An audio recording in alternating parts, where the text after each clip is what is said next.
I'm Riley, And I'm Ronnie, and this is the Plan to Eat podcast. where we have conversations about meal planning, food, and wellness to help you answer the question, what's for dinner?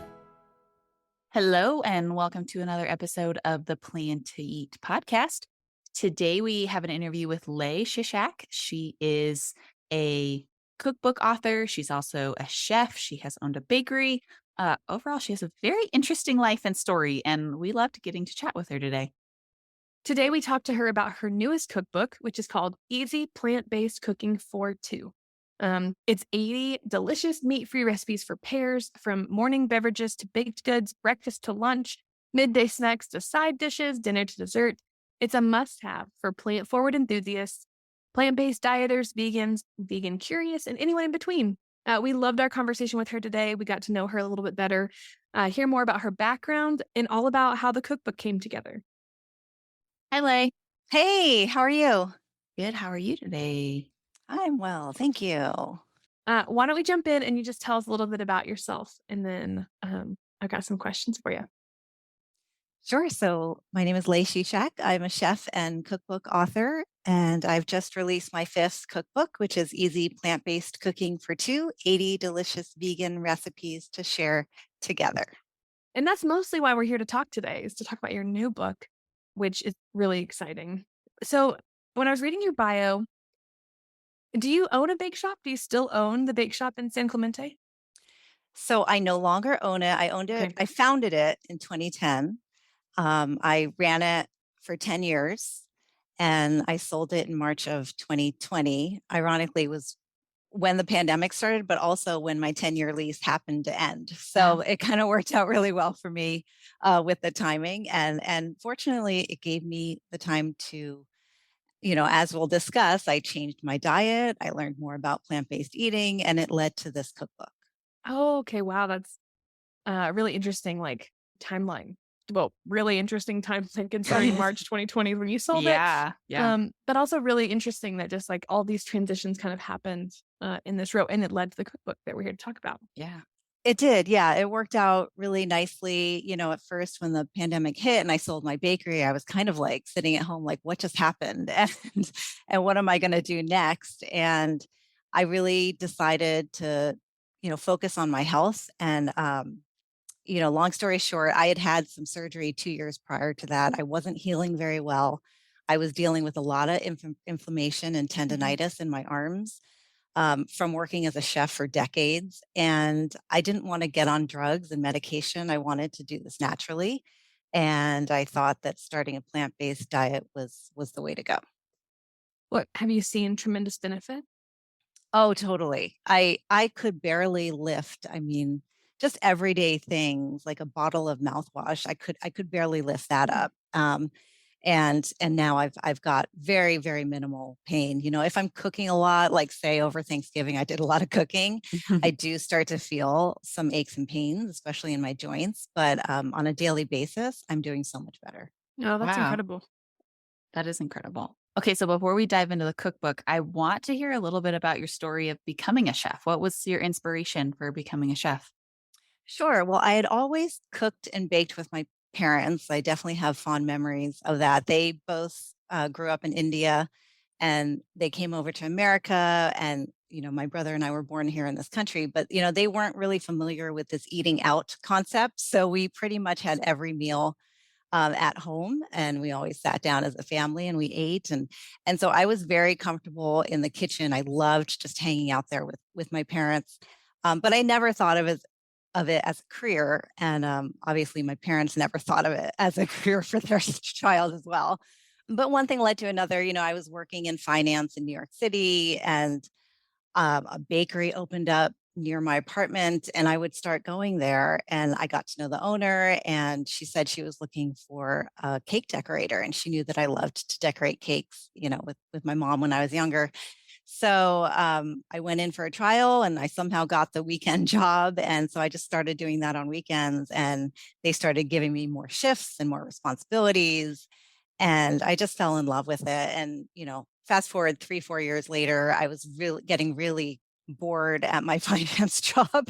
and decided it was time to go to culinary school. So that's when I took the leap into culinary school. That was a 2-year program. And then I moved out to LA and just kind of worked my way up, the restaurant ladder, working in pastry kitchens, eventually heading up pastry kitchens, and then eventually going out on my own and opening up my own bakery. Wow. Yeah. I feel like it shows how much of a passion it is for you that you were willing to take a weekend job when you were working in the New York finance space. Yeah, that's how desperate I was for something creative. I think that's what it Yeah. was, just sitting at a desk, putting together financial presentations for wealthy people. It wasn't really satisfying enough for me. So to be on my feet and actually to create and work with colors and cakes and themes and all that stuff, it was much more satisfying. I can't even imagine how good at cake decorating you had to have been for them to just say, "Yeah, you're hired." I know. Because I know that if I tried I'm just chuckling because if I went to a bakery, to do a test run, they would say, "Thanks, but no thanks. You can be our taste tester, but not our cake decorator." Yeah, that is amazing to me, and so you must have been so good at it then. So it's just that natural you're just naturally so good at it. I mean, obviously, you had a ton of experience growing up in the kitchen with your family and decorating cakes at that time, but I don't know, like, to me, it just you must have been so good at it. I don't know. I'm sure if I look back at the cakes I was making there, I'd be like, oh my gosh, that's not really that good. But I guess it was good enough for them. Yeah. Well, I mean, the fact that you did that as a side job for 4 or 5 years, you said 4 years? Yeah, 3 or 4 years I did. Okay, yeah, that's a long side hustle to then finally leave your day job to go do that full Yeah. time. It's also a pretty big transition, finance to baking is it's pretty big transition. Yeah, it was, but I took that time because I actually had to start saving money. I kind of knew in the back of my head, I think I might want to go to culinary school. So I Okay. really started saving money so I could pay for my education. Mhm. So then through all of that process, what inspired you to then become an author for cookbooks? So that came about when I was kind of 3, 4 years into working and owning my bakery. A lot of my customers had started asking about my recipes and if they could have them, and I really wanted to share them with not just my customers, but with everyone. I thought it might be something that would be welcomed by many people. So that's when I started putting together a book proposal and sending it out to different agents. And I was really fortunate. I think I sent about 50 letters to different agents, and I think I got one response, and but that's all you need. And she was really excited about the concept. She came to visit Sugar Blossom, and we talked about what we wanted the book to be like. And then she went out and found me a publisher, and I've been with the same publisher ever since. That's great. Yeah, that's I think anybody out there who has ever tried to go through the book writing process, whether for cookbooks or not, knows that it is a struggle. Yeah, yeah, yeah. I read about that and then I lived it. Yeah. It was like rejection after rejection. And I was like, gosh, this really is hard. And but thankfully I went the agent route. Some people don't get an agent, they just go straight to the publisher, which I've heard is even harder. And then once I found an agent, she did most of the hard work with negotiating and finding the right publisher. But the first book was Beach House Baking, which was all the recipes from Sugar Blossom published into one book. And from there, we kind of did a whole theme of beach house cookbooks. We did beach house baking, beach house brunch, and beach house dinners. And then I also did a separate dessert cookbook called Farm to Table Desserts. And then I've got this one now, which is plant based cooking for two. Oh, that's incredible. So then tell us a little bit more about what inspired you to start this plant-based eating style. Was it just that you were having some of these physical ailments, or were there I guess what was the thing that prompted you to go this route in your eating rather than a different way? Yeah, my medical ailments definitely prompted me to make a change in what I was eating and what I was putting into my body. And not just me, my husband too, at the time, he had really high blood pressure and his cholesterol was high as well. So we just figured this is the perfect time to change what we're eating and trying to incorporate more fruits and vegetables into our diet. So it started with me just doing a lot of research online, a lot of reading, and then I eventually found my way to nutritionstudies.org, which is the Colin Campbell Center for Nutrition Studies. And they offer a plant-based certificate, which I jumped on. I was like, this is exactly what I need. And then I have time to do this and study this.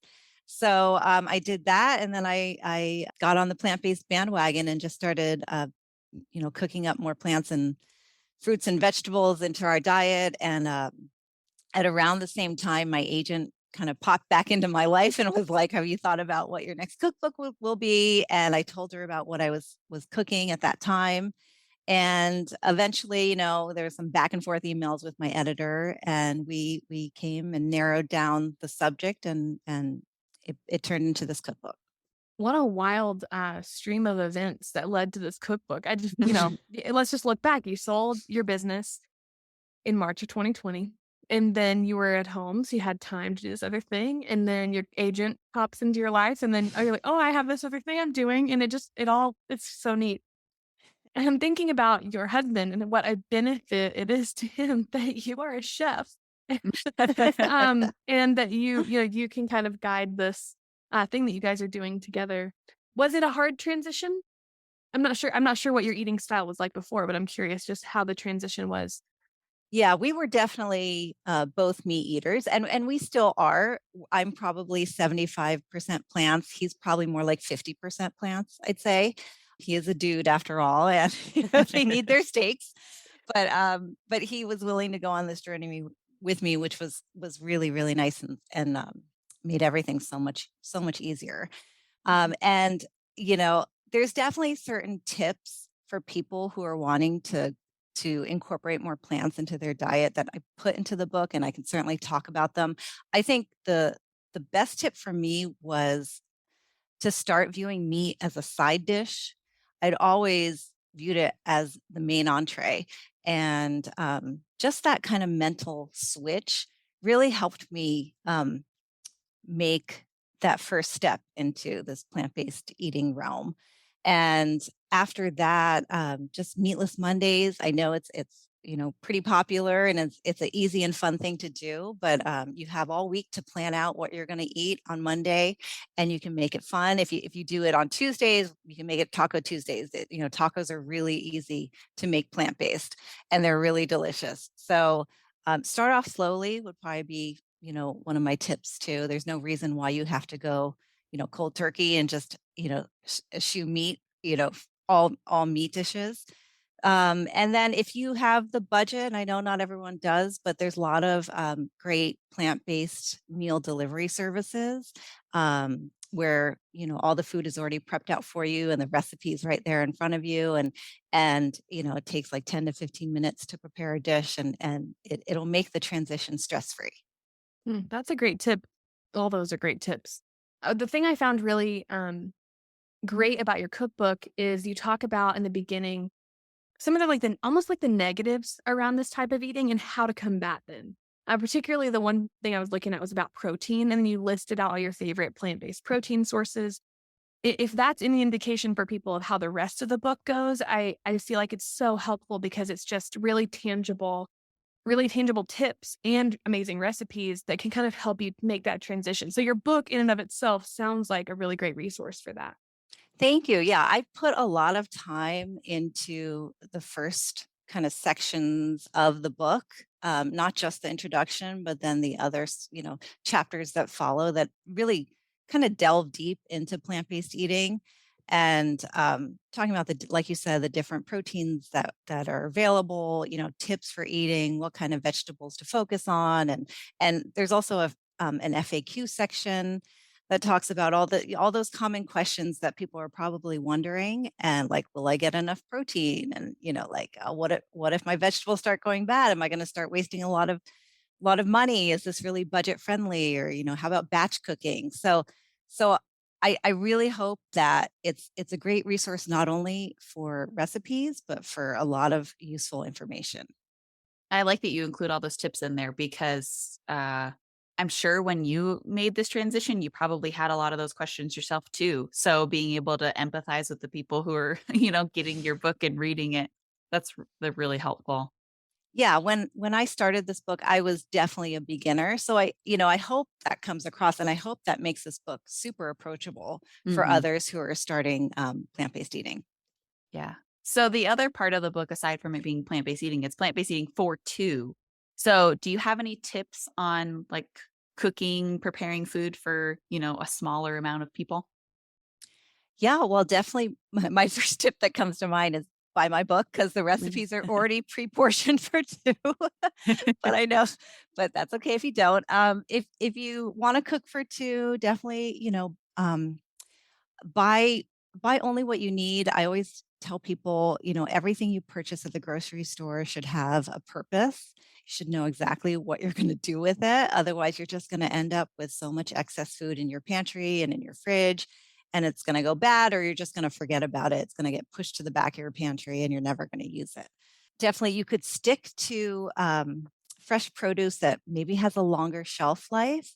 So, celery, broccoli, cauliflower, carrots, sweet potatoes are great too. They last a really long time. So I kind of focus on buying those specific items. I would say also, use your crisp vegetable drawers in your fridge. A lot of people don't use them properly. Most of them have like a high humidity level and a low humidity level. So you want to put like fruits in your low humidity drawer, like anything that's going to rot quickly, you want to get in low humidity. If it's going to be things that wilt, like greens, you want to get it in a high humidity drawer. So those things will help preserve your fresh produce longer. And that ultimately helps you reduce food waste even more because you're properly storing it and you're buying what you need. We're big fans of reducing food waste around here, so that's another really great tips. Yeah, absolutely. Because, most people, if you buy a head of cauliflower and there's only 2 of you, you're probably only going to use half the head of cauliflower, and then you want to store the rest properly. So you don't have to have cauliflower the next day. You can, wait a few days and have it in a few days later.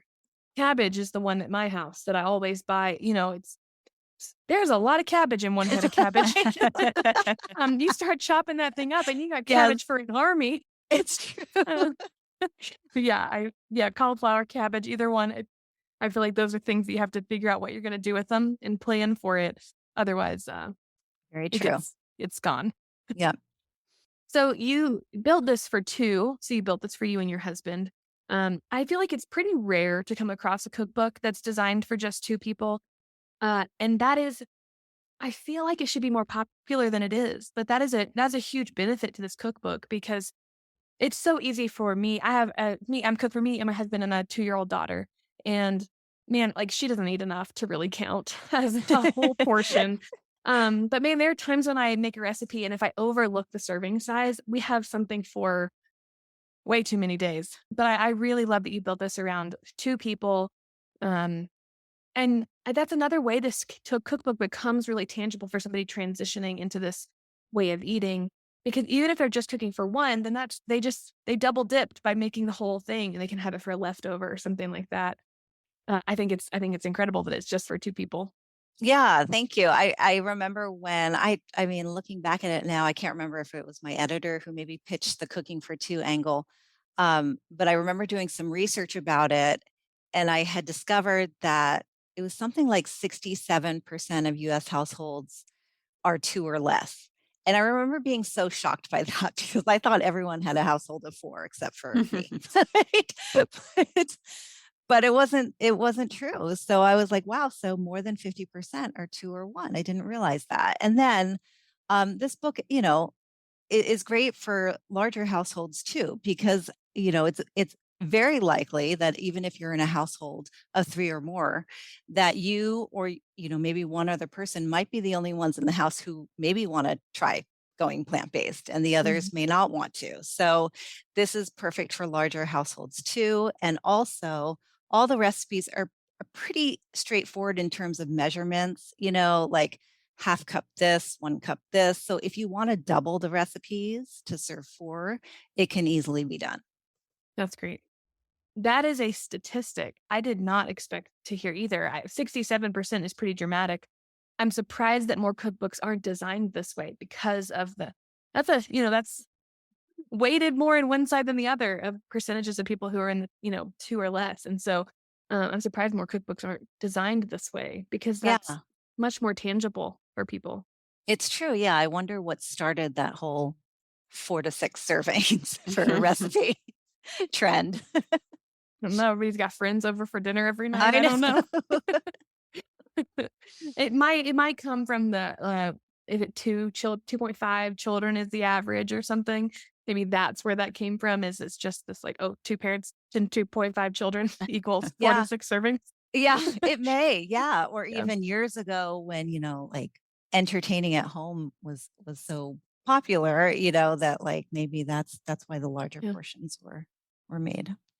I don't know. Well, I'm curious, what was your favorite part about creating this cookbook?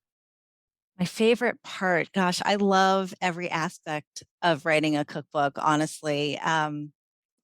But gosh, that's a really great question and a really tough question because I really do love all aspects of it. I can talk about what my least favorite part is, which is probably photographing. I'm thrilled with the photographs in the book. I took all the food photographs, but it's a challenge for me, to get the right lighting and the right setup and the right props. I probably take about 100 to 150 shots of one dish, Hmm. and then I just narrow it down to about 4 or 5, which I submit with my final manuscript, and then the publisher chooses the final one for the cookbook. So in terms of stress level, I get probably most stressed out about the photographs, just wanting to make them look appetizing and beautiful and enticing. So yeah, I know you asked my favorite, but I think it's just easier if I say what my least favorite is, and then everything else is my favorite. Yeah. That's awesome. You're so seasoned at this point with cookbooks. So if you love it all and you just don't like that part, I mean, that's pretty amazing. Yeah. Right. I did hire a professional photographer for my first 2 cookbooks, I believe. And having a professional photographer is amazing, but that was also stressful too because if the photographer didn't live that close to me, so what I would have to do is, plan out maybe 10 dishes in advance, make them all, and then have one long photo shoot in one day. Or I remember one time I made like 10 dishes and then drove it all the way to the photographer's house. And then, over the course of, the next few days, she took the photographs, but then you're always stressed, like, oh, does it still look fresh? And I'm not there to like make sure it looks like perfect. So that's why I, basically decided like I really got to learn how to take some photographs. And that's why with this one, I did take all the photographs. Yeah. That's pretty impressive because food photography, I feel like, is probably one of the most challenging photography aspects there are out there just because of all the reasons you just said. Does it look appetizing? Does it still look fresh? Does it, is this enticing people to want to cook it and eat it? All of Mhm. those different things and lighting, all the aspects of food photography is pretty challenging. Yeah, yeah, I admire food photographers very much. Well, you kind of answered my next question, but that was how do you even go about the process of photographing the recipes for the cookbook? I don't know if if there's a photo for all 80 recipes in the cookbook, but even if there's photos for half of the recipes, like how do you go through the process of cooking each recipe and then getting photos of it in a reasonable amount of time? Yeah, I know it seems like such a big task, and it is. And yes, to answer your question, there are 80 photographs, so one of each dish. And the way I go about it is it usually takes me, a few tries to nail down a recipe. So I don't worry about photographing the food the first few times. My main focus is to get the recipe correct, make sure it's written properly. And then it's usually on my final kind of run through the recipe. That's when I really plate it up nicely and I really focus on getting a good photograph. So it just happens over the months of the creation process. It does, and some are faster than others. And it seems, you have a beverages section in your book too, which I feel like allows you to kind of double dip. You can do like this one for dinner, but you can have the beverage in the mid-afternoon or whatever, Mhm. you might wanna do. So that helps you at least, you're not doing you're not doing 10 recipes a day in some cases. You can kinda spread it out and have a bit of a more normal schedule. Yes. We're That's gonna very make this, true. photograph it, and then eat it for dinner or Yeah. whatever. Yeah. Yes, that's very true. It's not that I'm actually, when I wrote Beach House Dinners, that's all strictly dinner recipes. So that was very challenging because it's like making a full dinner. I wouldn't who wants to cook 2 dinners in one day? Like, I don't wanna do that. So, like, I definitely had to spread it out, and not do multiple dishes in one day, but definitely with this book, that's a really good point. There were mornings where I woke up and I was like, "Oh, let me work on one of the beverage recipes," and then in the afternoon, I worked on one of the entree recipes. Do you have a favorite, recipe in the cookbook? Or if not a favorite recipe, but if maybe a favorite section of recipes? Because I know a single favorite recipe can be a really hard choice to make. Yeah, I definitely have a few favorite ones. I probably eat the Thai chopped salad the most just because I love the bright, tangy flavors that are in that salad. It's a lot of fresh herbs and fresh vegetables, and I love the dressing. It's really fiery and spicy. But I also love the roasted cauliflower steak recipe, primarily because it uses one whole head of cauliflower for two. And so there's absolutely no leftover cauliflower left in the fridge. You use half of it for steaks, and the other half you puree it into a cauliflower puree. You serve the steaks on top with a kale pesto and some boiled lentils, and it's extremely flavorful and comes together really quickly. And then as far as favorite section, I mean, I'm a pastry chef by training, so probably the dessert section, I'm really happy with, and I really love all the desserts. Plant-based or otherwise, I think those desserts are fantastic, and I really don't think anyone would think that they're vegan. Mm. Okay, so I have multiple questions here, but the first is about the pastry section because that's where you just stopped. But do you have a unique take on pastries in some way? Like, um, I guess what's your thing when it comes to pastries that is kind of like runs through all the recipes, or is just your favorite thing to make with pastries? I'm feeling like this goes back to your first cookbook of everybody asking for these recipes, and it makes me feel like there's something underlying with you in particular that's really special. And I'm wondering if you know what that is. Well, because you may not know, it Special just might about me. well, it No. may just be something that your desserts are just so delicious because 'cause you're so good at what you do, but just curious if there's a flavor that runs through things that's really unique or something like that. Well, I think what comes to mind is actually my cookbook, Farm to Table Desserts, which is a seasonal cookbook. So all the recipes, all the chapters are winter, spring, summer, fall, basically. And it focuses on what's in season and baking desserts with fresh fruits and vegetables. So that's personally how I love to bake, and I like to not manipulate and cook the fruits and vegetables too much. So I try to keep them as fresh as possible in all of my desserts. And I'm thinking of in this cookbook, the strawberry marzipan galette is probably a perfect example where you're just taking, fresh strawberries, tossing them with a little sugar, flour, and some lemon and some maple syrup. And it's baked really quickly on a buttery dough. And so the flavors of strawberry are kept very fresh, minimally cooked, and bright red. They don't lose their color either. So I think that's probably the theme that runs in some of my favorite desserts. And it definitely was demonstrated in Farm to Table Desserts cookbook. Awesome. I mean, that sounds incredible, and it also does sound special because preserving fruits and recipes can be hard to in desserts in particular, can be hard to do. And I think that freshness about them, you can lose that, and I think that's something that I really like about fruity desserts is just the way the freshness of the fruits taste. So, Right, right. Yeah, you don't want to lose that, especially when you start combining them with other, sweet flavors. Sometimes that flavor of the fruit can get lost. And Mhm. so I really try my best to retain that. That's great. So are you inspired by certain flavors or cultures in the other recipes in the book? You mentioned the Thai salad.